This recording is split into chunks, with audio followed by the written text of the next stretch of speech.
It's that time of the month again. We get another Marvel Future Fight update, and right before that, we get some patch notes.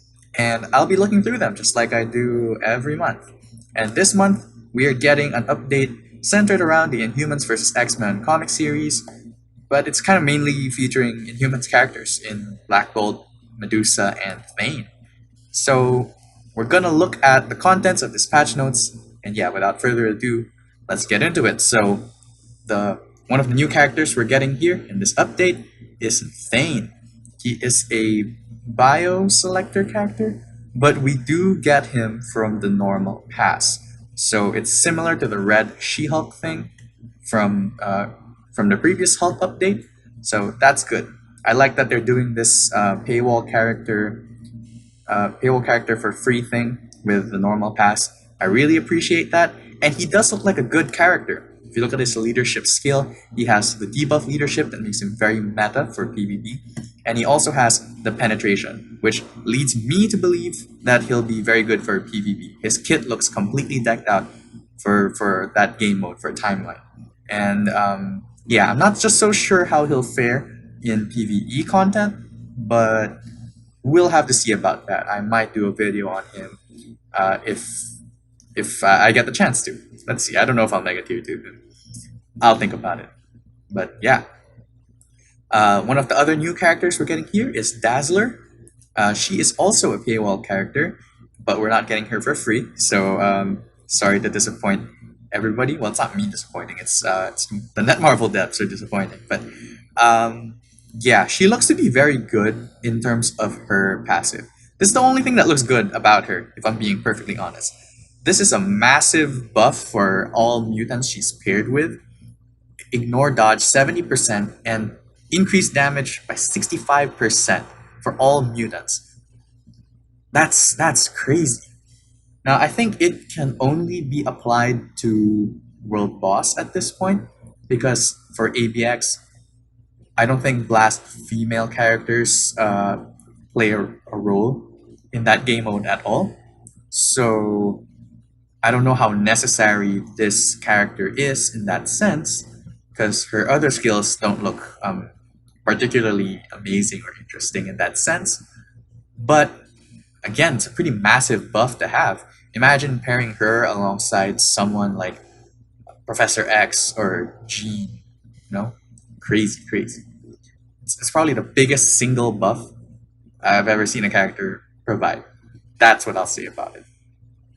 So in addition to those two characters, as you might already have seen in the sneak peeks or in the APK gameplay that other YouTubers have done, we're getting 2 uniforms as well for the King and the Queen of the Inhumans, Black Bolt and Medusa. And these look like some very, very good uniforms. It's like a complete overhaul of both of these characters. I think more so for Black Bolt, because Black Bolt, oh my god, Black Bolt looks amazing. His leadership becomes a 65% all attack for all humans, as you can see here. All his passives are getting reworked. He gets a heal, he gets invincibility, he gets a damage accumulation. Not only that, he gets a tier 3, which we'll get into later on. But just looking at the effects of the uniform itself, wow, this looks amazing. He looks like an amazing character, and I think I'll definitely be picking up this uniform. So do look forward to some gameplay from Black Bolt. Medusa looks good as well. I really like this this change to her passive. She becomes a support character basically for all humans, which is very cool. I love when the game capitalizes on the synergies between tribes. So this is a step in that direction. So I like it as well. She also gets a heal. She also gets massive buffs and penetration as well. So I don't know how meta she'll be for PvP, but I guess we'll see in coming days. I think she could be very good, especially with an awakening skill, which she does get in this update as well. So the King and the Queen of the Humans are both characters that get stuff beyond level 70. So transcend potential for Medusa and a tier 3 for Black Bolt, which we will get into in a bit. So these are the 7 new characters that can reach level 70. We have our usual kind of crappy characters that get level 70 here. I think we're approaching a point where almost every character in the game will have level 70, but I don't know how good that is, but we'll see, we'll see. So, Black Bolt's tier 3. Now, it really reminds me of Star-Lord's. Star-Lord's tier 3. Star-Lord does get a little more, I think, but what I'm pertaining to is the 70% all defense down on a skill, which when you pair with leadership like Dr. Voodoo or White Fox or Enchantress with the new uniform, goes all the way up to 98%, which means I think he'll be one of the best clearers for Cull Obsidian, Ebony, or yeah, basically those types of world bosses where energy attack does a lot. And I don't know, it looks very, very promising. It looks really cool, and it feels like they gave Black Bolt so much in this update. Just looking at what he gets here from his uniform and his tier 3, I don't see Black Bolt not being meta. I think he'll definitely be an amazing character, and I can't wait to see that. So that's great. A character that's been bad for so long, and someone as prominent as Black Bolt definitely deserves a rework of this level. And we're gonna see Medusa's awakening skill as well. She gets the usual stuff from the awakening skill. There's the all attack buff. There's crit rate, crit damage, ignore dodge. I don't know if ignore dodge is present in every other skill, but I think it's present in enough that I think it's kind of standard. It also has a damage accumulation, which is good. There's no all defense. No, there is all defense down. Sorry, sorry about that. There is an all defense down up to 50%, though it's not 70% like with Mystique's or 60% like with Amadeus Cho's, but it's something. So I cannot tell exactly how good this is. I mean, clearly it's good, right? Because look at that skill, there's so much. But awakening skills are meant to be good. They're meant to be good, but not better than tier 3 skills. I don't know. It's a little confusing to me. But I think I'm digressing from the main point. Medusa just looks promising, and I can't wait to see what's in store for her, basically. Moving on, they're talking about the Transcend Potential system that they're implementing in game afterwards. And this is kind of, I think, their method of pushing Awakened characters closer to tier 3 characters.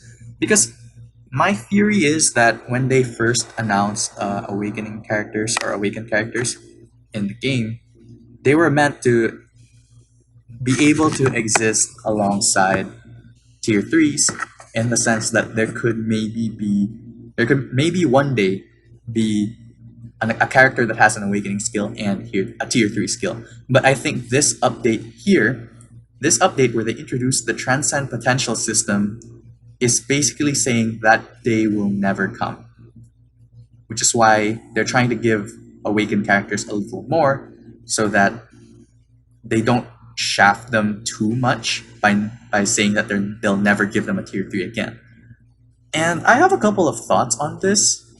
I don't really want to say so much about it now because I might do a dedicated video on this entirely. So, I don't know. Do stay tuned for that. What's important to know now, though, given this, is that all the characters listed here, the target heroes over here, so those are the Warriors of the Sky, Red Skull, Doc Ock, Mystic. They spelled Mystique like that? Okay, well, whatever. That's supposed to be Mystique. Mystique, Red Guardian, Beta Ray Bill, and Amadeus Cho.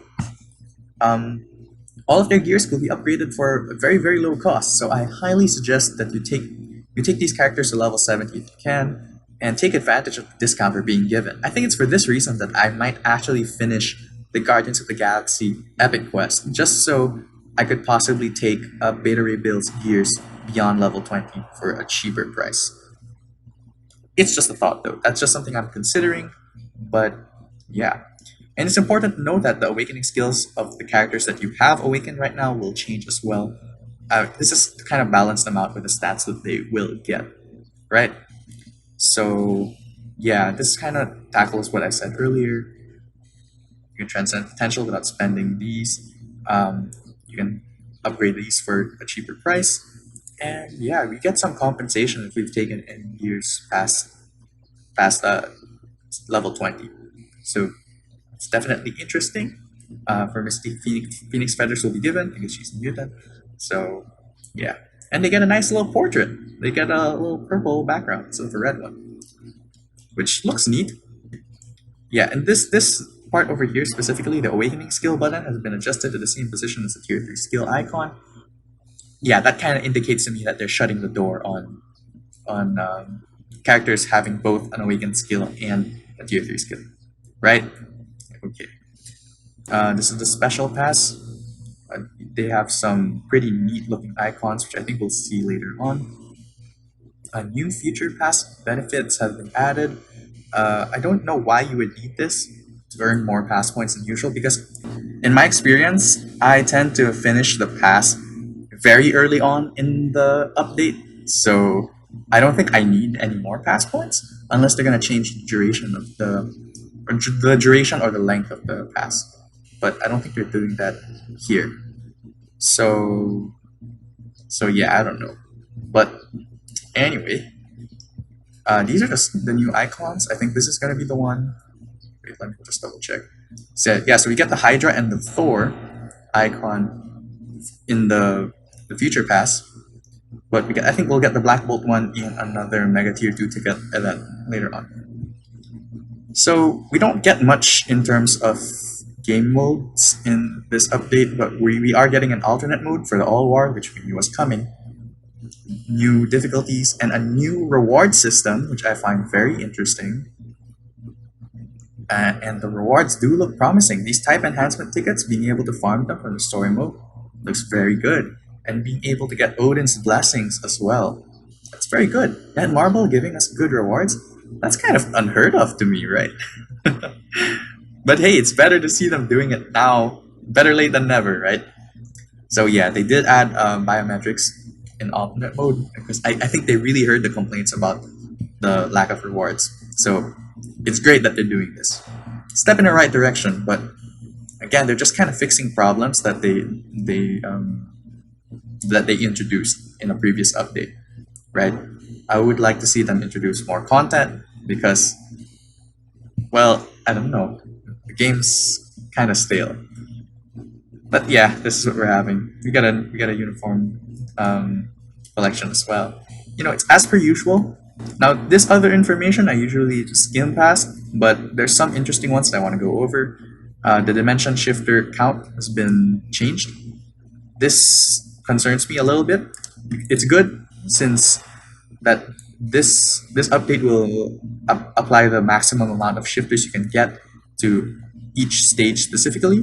But something they say here, due to the change, the shifter appearance chance is kinda questionable to me. I don't know what this means. Will they make it more or less likely that we'll get the shifters? Because I definitely know that it's a pain to keep force closing the app and trying to get the shifter. So will they make it harder for us? Very annoying if they do, and I will definitely be pissed if that happens. So that's a concern that I want to bring up. I'm not exactly sure what this means. Will Gwenpool, Vulture, and Inferno will become exclusive heroes in the Dimension Shop? Were they not in the Dimension Shop? I remember them being in the Dimension Shop. Let me just double check real quick. So Gwenpool, Vulture, and Inferno are exclusive heroes, or are present in the Dimension Shop anyway. So I don't know what they mean by this. It's kind of weird. Will they take them away? What does exclusive mean in this sense?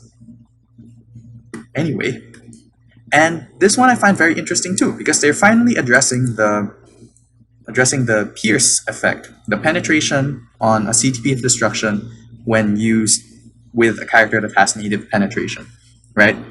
So they clarify here that the higher percent chance will be taken into consideration first, and the effect that has a wider scope of penetration will be applied.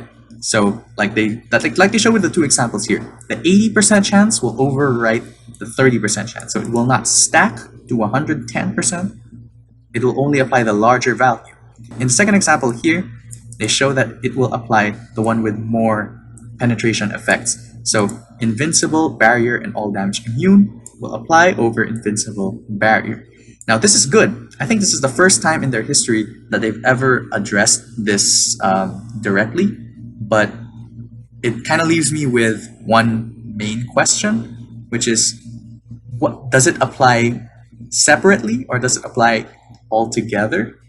Because now I'm wondering, let's say you have a character that has 80% chance to penetrate invincible on their passive, and they have a CTB of destruction, which has a 30% chance of penetrating all.